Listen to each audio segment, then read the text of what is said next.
It's thought the urban legend started about 15 years ago when one tour guide encouraged their group to rope the Molly Malone statue for good luck.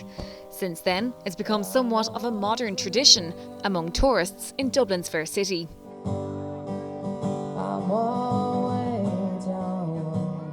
I heard it was for good luck, so I did what my aunt said, and here we are, and that was cool. I like it. Ironically, outside of a church, might I add. Yeah, it's a bit of fun. Yeah, it's a bit of fun. For me, it's like a little bit awkward. Well, I read about how she was a little bit shiny up top because people couldn't keep their hands off. Yeah. And would you do it yourself? What do you think of that? I wouldn't touch it. I wouldn't do that. But I did, pose. But I didn't touch.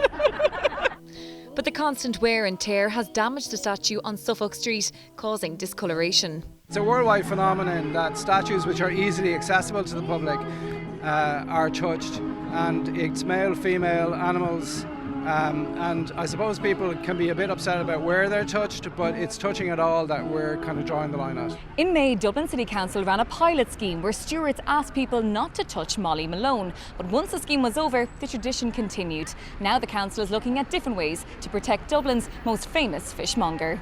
As soon as the stewards were not there, the behaviour returned as strong as ever.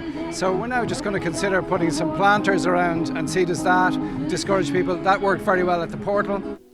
Dublin City Council says that if flower beds do not work, it will consider raising the statue, though that could cost more than €100,000. Alternatively, it will look at moving it through streets broad and narrow. Mairead Cleary, Virgin Media News.